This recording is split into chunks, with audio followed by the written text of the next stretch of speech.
The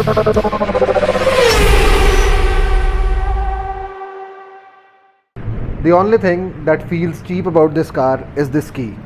तो इसको आप थोड़ा सा अगर प्रेस भी करें तो इसमें से अजीबोगरीब आवाज़ें आती हैं। अदर देन दैट ये गाड़ी क्या है आया आपको बताते हैं। This is Jaecoo J5 premium variant. एक चीज़ मैं क्लियर करना चाहता हूँ कि ये गाड़ी आपको देखने में बहुत छोटी लगती है, बट मेरे हिसाब से utility wise it's a full spec car. तो गाड़ी के फ्रंट पे आते हैं तो इसकी फ्रंट की लुक बहुत ज़्यादा J7 से मैच करती है। तो सेम जायको का signature waterfall grill, mountain road headlights जिसमें एक प्रोजेक्टर है जिसमें आपका हाई और लो दोनों आ जाता है। This is your turn signal. उसके अलावा ये ब्लैक ट्रिम्स हैं। यहाँ पे आपके पास फॉग लाइट्स की जगह पर फॉग लाइट्स लगी नहीं हुई हैं।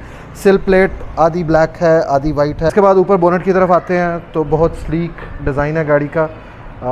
दो करैक्टर लाइंस हैं। इसके बॉडी की साइड की तरफ आते हैं तो जायको इसकी तीनों जो करैक्टर लाइंस मेजर हैं इनको नाम देता है। This is the sky line, this is discovery line and this is the horizon line. तो उस पॉइंट ऑफ व्यू से देखा जाए तो this is a character line, और यहाँ पे ये आके तो आपका फेंडर के साथ बोनट का जो अटैचमेंट है उसमें फेड होता है। ये बड़ा अच्छा लगता है। इसके बाद रिम्स की तरफ आते हैं तो इसमें 18 इंच के अलॉय व्हील्स हैं। इसमें अच्छी बात यह है कि इसमें J7 की तरह प्लास्टिक इंसर्ट्स नहीं है। डोर हैंडल्स की तरफ आएँ तो they are kind of good.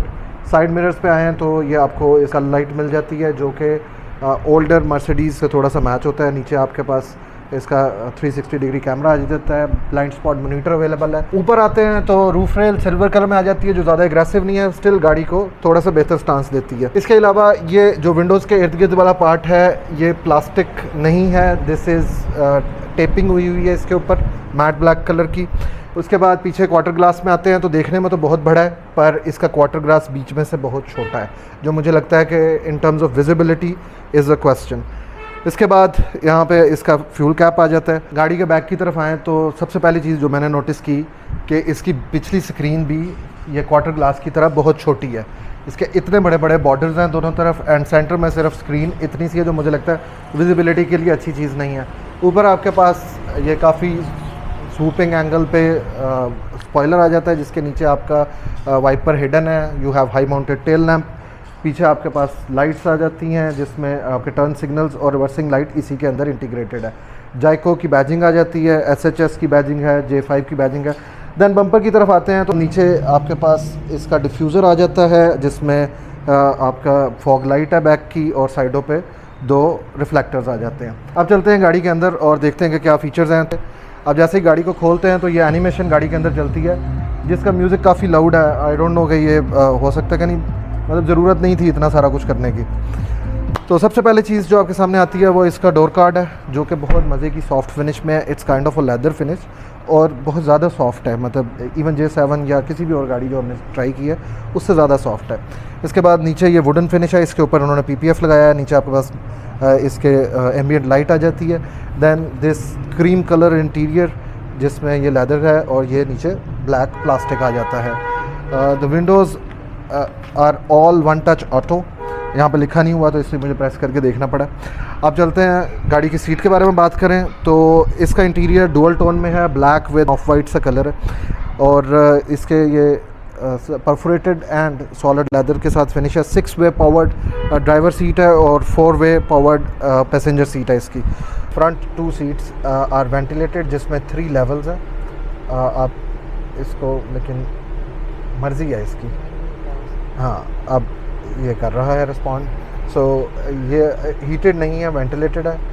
तो बाकी अगर सिटिंग पोजीशन की बात करें तो ऑब्वियसली इसमें भी 8th वे एडजस्टमेंट नहीं है तो मुझे हाइट में ऊपर रखता हूँ। तो इस पॉइंट ऑफ व्यू से the sitting is very nice. ये जिन्होंने की गाड़ी है उन्होंने ये ब्लैक लगवाया, मुझे लगता है कि ये मेरे वीएन को बहुत छोटा कर रहा है। उसके अलावा अंडर थाई सपोर्ट भी बहुत अच्छी है, ये जैसे कि आप देख सकते हैं इधर कि ये आगे निकला हुआ है तो ये आपके थाइस को बहुत अच्छी सपोर्ट दे रहा है। बैक की भी और आपके शोल्डर्स की सपोर्ट भी बहुत अच्छी है और इसका एंगल भी बहुत कंफर्टेबल है। द सीट्स आर सॉफ्ट, ये नहीं है कि वेंटिलेशन होने की वजह से, जैसे कुछ किया की गाड़ियाँ हैं कार्निवल वगैरह तो उसमें ये बहुत हार्ड सीट है वेंटिलेशन वगैरह की वजह से। सो इस गाड़ी को स्टार्ट करने के लिए आपके पास कोई पुश स्टार्ट नहीं है। सॉरी, मैंने पहले कहा था कि पुश स्टार्ट है, इसमें पुश स्टार्ट नहीं है। आपको सिर्फ ब्रेक पे पैर रखना है और द कार इज़ अलाइव। तो ये सीट मेरे जो कैमरा मैन है ये हर बार नीचे कर देते हैं तो मुझे हर बार इसके साथ लड़ाई करनी पड़ती है। गाड़ी में बैठते ही जो चीज़ आप सबसे पहले नोटिस करते हैं वो इस गाड़ी का स्टीयरिंग है, जो कि काफ़ी डिफरेंट है। इट लुक्स लाइक थोड़ा सा ऑड लगता है। क्या कह रहे थे तुम लोग, क्या लगता है? ट्रक का स्टीयरिंग, यस, बट मुझे नहीं लगता, इन्हें लगता है। राइट साइड पर मीडिया का कंट्रोल है। उसके अलावा आप, क्योंकि इसकी MID छोटी है तो उन्होंने बाकी सारी चीज़ें यहाँ पे आपको स्क्रीन पे दे दी हैं, तो आप यहाँ से इसे टॉगल कर सकते हैं हर चीज़। लेफ़्ट साइड पे आपके पास इसके क्रूज़, अडेप्टिव क्रूज़ के फंक्शन आ जाते हैं, जिसमें आप इसका डिस्टेंस भी यहाँ से सेट कर सकते हैं। उसके अलावा क्रूज़ लिमिट भी यहाँ से अचीव की जा सकती है। देन इसके लेफ़्ट साइड पे आपके ऑटो रेन सेंसिंग वाइपर की सेटिंग्स है और आपके इंडिकेटर्स की है। राइट साइड पे आपका गियर स्टॉक है, इसमें पैडल शिफ्टर्स नहीं आते हैं। इसके अलावा जैसे मर्सिडीज़ में आपके डैशबोर्ड पे राइट साइड में आपके हेडलाइट्स का कंट्रोल होता है, सेम इसमें भी उसी तरह है। ऊपर आते हैं तो आपको इंस्ट्रूमेंट क्लस्टर मिल जाता है 8 इंच का, जो कि इंटीग्रेटेड है इसी पैनल के अंदर, जो ये कंटिन्यू कर रहा है। तो जब गाड़ी बंद करते हैं तो इट गोज़ अवे और ये ब्लैक हो जाता है। तो इसमें काफ़ी लिमिटेड सी इन्फॉर्मेशन आपके पास अवेलेबल है। ऊपर आते हैं तो बहुत स्लीक और quite frankly I really like it कि ये बहुत लो डाउन है as compare to where I am sitting.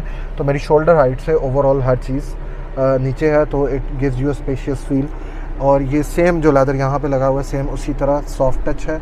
इसके बाद ये एंड पे प्लास्टिक पार्ट है। सेंटर में आते हैं तो आपको 13.2 इंच की इंफोटेनमेंट स्क्रीन मिल जाती है, जिससे आपके इस गाड़ी के सारे ही फंक्शंस कंट्रोल कर सकते हैं, जिसमें गाड़ी की व्हीकल सेटिंग्स हैं, जिसके अंदर इसके एडास के लेवल 2 है इस गाड़ी के अंदर, जिसमें lane keep, adaptive cruise, blind spot monitoring, cross traffic alert, front crewing warning, ये सारे फंक्शंस इसके अंदर आते हैं। देन जो इसका बेस वेरिएंट है उसमें ये कोई भी फंक्शन नहीं है। उसके अलावा इसके साइड मिरर्स रिट्रैक्टेबल हैं, उसके रिट्रैक्टेबल नहीं हैं। देन इसके साइड मिरर्स हीटेड भी हैं। नीचे आते हैं तो आपके पास इसके 4 एयर वेंट्स आ जाते हैं। ये नीचे आपके एम्बियंट लाइट का आ जाता है, जो कि सिर्फ आगे है। पिछले डोर्स के अंदर एम्बियंट लाइट अवेलेबल नहीं है। Soft touch padding, this is plastic, hard touch plastic है ये। एंड इसकी स्टोरेज भी थोड़ी सी लिमिटेड ही है, क्योंकि ऑब्वियसली गाड़ी के साइज़ के हिसाब से it's ample. Then centre console में आए तो आपके पास लॉक का बटन है, हैज़र्ड्स का बटन है, और यहाँ से आप ड्राइविंग मोड्स गाड़ी के सिलेक्ट कर सकते हैं, जिसमें इको और स्पोर्ट की ऑप्शन है। Then you have 50 watt wireless charger, जो कि वेंटिलेटेड है। This is all black, piano black जिसे कहते हैं, और इसके ऊपर बहुत ज़्यादा आपके फिंगरप्रिंट्स के निशान आ रहे हैं। 2 कप होल्डर्स आ जाते हैं, जो कि अच्छे साइज़ के। अगर इसकी बिल्ड क्वालिटी की बात करें तो कोई भी क्रैकिंग साउंड नहीं आ रही गाड़ी में से। इसका जो सेंटर आर्मरेस्ट है वो इस तरह से 45 डिग्री पे कट हुआ है, और उसकी वजह से ये ऑल द वे ऐसे ही कट है, तो इसकी स्टोरेज काफ़ी लिमिटेड है, डेप्थ अच्छी है। ऊपर आते हैं तो दोनों सनवाइजर्स में आपको vanity mirror with vanity light मिल जाता है, जो कि सिर्फ प्रीमियम में आती है वैनिटी लाइट। बेस वेरिएंट में वैनिटी लाइट अवेलेबल नहीं है। देन आपके पास chromatic auto dimming rear view mirror नहीं है, तो आपको इसमें मैनुअली डिम करना पड़ेगा। ये आपका सारे एडास के फीचर्स हैं, और इसमें आपके पास USB लगाने की ऑप्शन भी है। आई डोंट नो कि उसका क्या पर्पज़ होता है। देन ऊपर सेंटर में आते हैं तो आपके पैनोरामिक सनरूफ के कंट्रोल्स आ गए आपके पास। यहाँ से आपका इसका शेड खुल जाता है, and then the other one is fixed, क्योंकि इसका सनरूफ ओपनेबल नहीं है, दिस इज़ ओनली ग्लास। तो ये मेरे लिए भी अभी इन्फॉर्मेशन थी एनीवेज़। और आपकी जो ये लाइट्स हैं, ये अगेन जैसे जाइको J7 में था कि ये दोनों इकट्ठी ही ऑन होती हैं, और अगर आपने डोर के साथ करना है तो उसके लिए बटन अवेलेबल है। ग्रैब हैंडल ड्राइवर साइड पे ऑब्वियसली नहीं होता, इधर ग्रैब हैंडल है, जो कि काफ़ी अच्छे उसका है। 6 एयर बैग्स आते हैं इसमें। अब चलते हैं पैसेंजर साइड पे। पैसेंजर साइड पे आए तो door finish is the same जो आपकी ड्राइवर साइड पे आती है। सीट इसकी 4 वे पावर्ड है, जैसे कि मैंने पहले बताया, और सिटिंग वाइज इसमें हाइट एडजस्ट है नहीं है, और ये कोई ख़ास डीप भी नहीं है, तो इसलिए बैठने के लिए काफ़ी कंफर्टेबल लग रही है मुझे। एक चीज़ रह गई कि इसके अंदर एक करियोकी मोड भी आता है, जिसके 2 माइक्स आते हैं साथ, तो you can jam with your passenger preferences as well. तो लेकिन हमें अभी इस वक्त वो गाड़ी के अंदर नहीं मिल रहे हैं कि वो माइक्स किधर है। अब गाड़ी का बैक डोर खोलें तो ओपनिंग इज़ एम्पल। इसके अलावा हाँ, जो सबसे अहम चीज़ ये, this is hard touch plastic, same J7 में जैसे आगे गाड़ी की फील को प्रीमियम रखा गया था, पीछे गाड़ी की फील को ज़रा थोड़ा सा कॉस्ट मैनेज किया गया है। अब गाड़ी के अंदर बैठ के देखते हैं कि इसकी पिछली सीट्स कैसी हैं। तो ये अगली सीट को मैंने अपने हिसाब से अपने कंफर्टेबल पोजीशन पे सेट किया हुआ है। M57, so as you can see कि ये मेरे लिए बहुत सरप्राइजिंग है, the amount of leg room this car has to offer. उसके अलावा the headroom is good as well.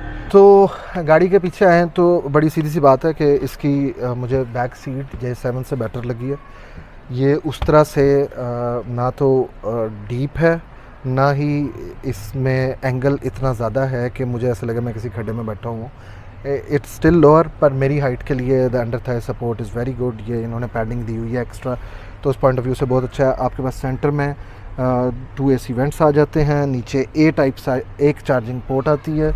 Centre console पे आते हैं तो यू हैव 2 कप होल्डर्स, और इसका एंगल वगैरह और हाइट वगैरह भी काफ़ी अच्छी है। ये भी बेस मॉडल में यस, ये फीचर भी इसके बेस वेरिएंट के अंदर नहीं है, और ये लेदर सीट्स भी बेस वेरिएंट में नहीं आती हैं। आइसोफिक्स पॉइंट्स आ जाते हैं आपके पास दोनों तरफ, चाइल्ड सीट एंकरिंग पॉइंट्स आपको मिल जाते हैं दोनों तरफ। यहाँ पर दोनों तरफ आपके पास ये एक हैंगिंग हुक भी अवेलेबल है। आई डोंट नो कि यहाँ पर आप शीशे के लेवल पर जाके क्या हैंग करेंगे। इसके ट्रंक की तरफ आएँ तो it has a power tail gate जो कि ऑल द वे अप जाता है इस तरह।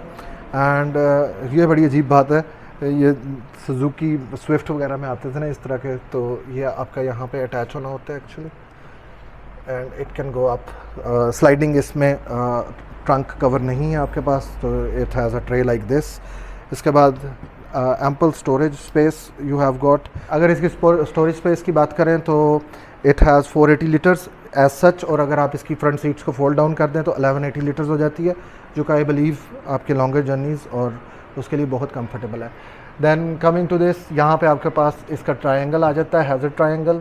उसके अलावा यहाँ से मैनुअल ओपनिंग के लिए उन्होंने हैच दिया हुआ है। Then you have the button to close it as well. आपके पास LED लाइट आ जाती है, यहाँ पे दोनों तरफ हुक्स अवेलेबल हैं अगर आपने कोई चीज़ हैंग करनी है। उसके अलावा यहाँ पे आई बिलीव सो, मुझे आइडिया नहीं है, यहाँ पे लगी नहीं हुई, पर मेरा ख्याल है यहाँ पे चार्जेबल इसकी फ्लैश लाइट आती है जो कि रिमूव हुई हुई। आई डोंट नो वो गाड़ी के साथ आ रही है कि नहीं। So if you do know तो do let us know in the comments.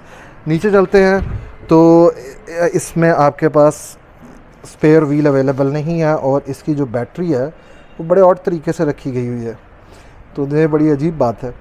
मतलब इसको आप थोड़ा सा साइड पे करके किसी तरीके से मैनेज कर सकते थे, और इसमें स्पेयर व्हील भी दिया जा सकता था, जो कि बहुत ही अच्छा होता। अगर इस गाड़ी के पावर ट्रेन के बारे में बात करें तो it comes with 1.5 litre turbocharged hybrid setup, जो कि मेटेड है DHT डेडिकेटेड हाइब्रिड ट्रांसमिशन से, and it produces 140 horsepower and 215 newton metres of torque. Company claim करती है कि ये with 1 full tank will give you 950 plus kilometres, जो कि रफली ट्रांसलेट करता है 5.3 लीटर्स पर 100 किलोमीटर्स।